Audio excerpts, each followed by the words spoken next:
পরিচালক অনন্য মামুনকে নিয়ে তো বেশ বিতর্ক রয়েছে, মাঝে মাঝে অনেকে তাকে চাপাবাজও বলে থাকে। ব্যক্তিগত অনন্য মামুনকে নিয়ে আপনার কি বলার আছে?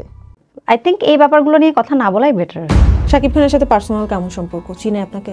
কারণ আমি তাকে একসময় পছন্দ করতাম, আমি যখন তার নামে এটা এখন এখানে বলবো মানুষজন তাকে হয়তো খারাপভাবে দেখবে। তাহসান বিয়ে করাতে তো অনেক মেয়ের হৃদয় ভেঙেছে, আপনার কি খারাপ লেগেছিল? অনেক মেয়ের হৃদয় কেন ভাঙবে? সিঙ্গার হিসেবে একজন পরিচালক অনন্য মামুনকে নিয়ে তো বেশ বিতর্ক রয়েছে, মাঝে মাঝে অনেকে তাকে চাপাবাজও বলে থাকে, কিন্তু আপনার সিনেমা ডিরেক্টর অনন্য মামুন, ব্যক্তিগত অনন্য মামুনকে নিয়ে আপনার কি বলার আছে? আমার কাছে ডেফিনেটলি আমার ডিরেক্টর ভালো। তার নামে যে কিছু কিছু অভিযোগ, এটা অন্য কারোর সাথে কোনো কিছু হয়েছে দেখে হয়তো বা হতে পারে, বাট আমার ক্ষেত্রে তো সে আমার ছবি, আমার ডিরেক্টর, আমার ছবি আসছে, তো আমার সাথে ভালো। শাকিব খান এখন সব বাহিরের দেশের নায়িকাদের নিয়ে কাজ করছে, মানে ইন্ডাস্ট্রির নায়িকাদের কি শাকিব খানের নায়িকা হওয়ার যোগ্যতা নেই? যোগ্যতা আছে, নায়িকারা মনে হয় একটু এখন কি বলে ওনার, আই থিঙ্ক এই ব্যাপারগুলো নিয়ে কথা না বলাই বেটার। না, নায়িকারা তো আছে, নায়িকাদের পছন্দ আছে না যে এই কয়েকজন নায়ক আমার হচ্ছে ড্রিমি পারসন, এদের সাথে কাজ করতে চাই, এরকম কেউ আছে?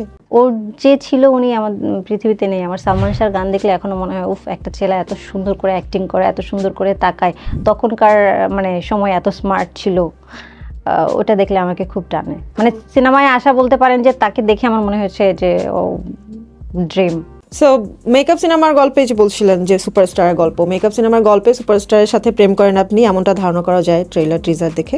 বাট শোনা যাচ্ছে আমাদের দেশের কোনো এক সুপারস্টারের গল্প নাকি কৌশলে উঠে এসেছে আপনার মেকআপ সিনেমায়।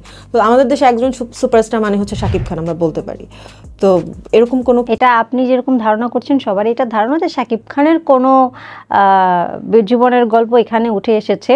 তো এই ভ্রান্ত ধারণাটা দূর করানোর জন্য সবাইকে কালকে সিনেমাটা দেখতে হবে। হ্যাঁ, এবং এরকমও শোনা যাচ্ছিল যে অপু বিশ্বাসের ক্যারেক্টারটা নাকি আপনি করেছেন, রিয়েল লাইফের অপু বিশ্বাসের ক্যারেক্টার আপনি মেকআপ সিনেমার পর্দায় করেছেন।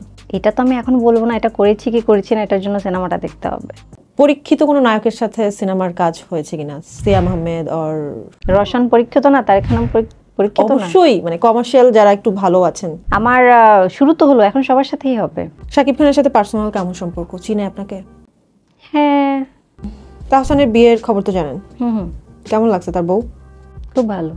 প্রশ্নটা হচ্ছে তাহসানের বউ রোজা আহমেদের যিনি এক্স ফায়েজ বেলাল, ওনাকে নিয়ে তো অনেক আলোচনা সমালোচনা হচ্ছে, উনি বিভিন্ন মিডিয়াতে গিয়ে ইন্টারভিউ দিচ্ছে, তো এনাকে নিয়ে কিছু বলার আছে কিনা?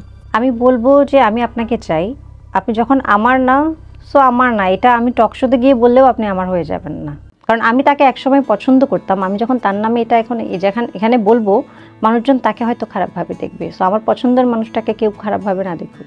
তাহসান বিয়ে করাতে তো অনেক মেয়ের হৃদয় ভেঙেছে, আপনার কি খারাপ লেগেছিল? অনেক মেয়ের হৃদয় কেন ভাঙবে? সিঙ্গার হিসেবে, একজন পপুলার হিসেবে হয়তো বা তার খারাপ লাগতে পারে। আমার ফ্যান বিয়ে মানে ব্রেকআপ করে তো আর সে বিয়ে করে নাই, সে একজনকে ভালোবেসেছে, বিয়ে করেছে, সে হ্যাপি আছে, এটাই তো মানুষ লাইফে হ্যাপি থাকুক।